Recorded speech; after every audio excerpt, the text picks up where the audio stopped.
యువకుడైన అర్జునుడు తన ఆత్మను సాధన ద్వారా శరీరం నుండి బయటకు తీసి దేవద్వీపం నుండి దివ్య ఔషధాన్ని తీసుకురావడానికి వెళ్లాడు. కాని అతను వెళ్లిన వెంటనే 1000 ఏళ్ల వయసున్న కాలదంతా అనే రాక్షసుడు అక్కడికి చేరుకుని అర్జునుడు తన శరీరం చుట్టూ ఏర్పరచుకున్న రక్షణ వలయాన్ని క్షణకాలంలో ఛేదించి అతని శరీరాన్ని పూర్తిగా తగలబెట్టేశాడు.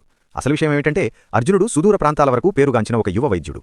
ఒకరోజు అడవిలో మందుల కోసం వెతుకుతుండగా అతనికి మరణపు అంచుల్లో ఉన్న రూహానీ అనే ఒక చిన్న కుందేలు దేవత కనిపించింది. అర్జునుడు దాన్ని కాపాడాడు. అప్పుడు తన తల్లిని కాలదంతా అనే రాక్షసుడు గాయపరిచాడని, సాధారణ మందులేవి ఆమెపై పనిచేయడం లేదని రూహానీ చెప్పింది. కేవలం దేవద్వీపంలోని అమృతఫలం మాత్రమే ఆమెను రక్షించగలదు. కాని అక్కడికి చేరుకోవడానికి 3 ఏళ్లు పడుతుంది. రూహానీ కన్నీళ్లు చూసి చలించిపోయిన అర్జునుడు తన ప్రాణాలకు తెగించి ఆత్మప్రయాణం ద్వారా దేవద్వీపం నుండి ఆ ఫలాన్ని తీసుకువచ్చాడు. కాని తిరిగి వచ్చి చూసేసరికి రూహానీ ఇల్లు కాలి బూడిదై ఉంది. అతను పిలవగానే కాలదంతే అక్కడికి వచ్చాడు. తన సొంత శరీరం లేకపోవడం వల్ల అర్జునుడి ఆత్మ ఆ రాక్షసుని ఎదుర్కోలేకపోయింది. అతని ఆత్మ క్రమంగా బలహీనపడసాగింది. మరియు అతను అడవిలో దిక్కులేకుండా తిరుగుతూ ఉన్నాడు. అప్పుడే అతనికి ఒక వ్యక్తి మృతదేహం కనిపించింది.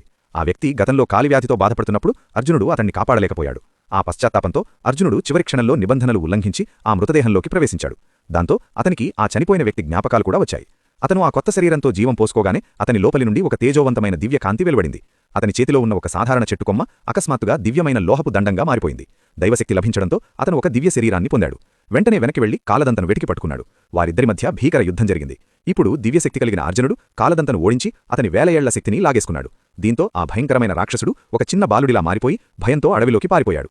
ఆ తర్వాత అర్జునుడు గాయపడిన రూహానీని, ఆమె తల్లిని వెతికి పట్టుకుని తన వద్ద ఉన్న అమృతంతో వారిని రక్షించాడు. ఆ తల్లి కూతుర్లు అర్జునుడి పట్ల కృతజ్ఞతతో కన్నీళ్లు పెట్టుకున్నారు. అర్జునుడి కుంటి శరీరాన్ని చూసి రూహానీ బాధపడింది. కాని అర్జునుడు మాత్రం ప్రశాంతంగా ఉన్నాడు. అతని సత్కర్మలు మరియు కరుణ ఫలితంగా అతనికి పూర్ణ సిద్ధి లభించింది. అలా అమరత్వాన్ని పొందిన అతను లోకంలో లోహసిద్ధ అర్జునుడుగా ప్రసిద్ధి చెంది పూజలందుకున్నాడు.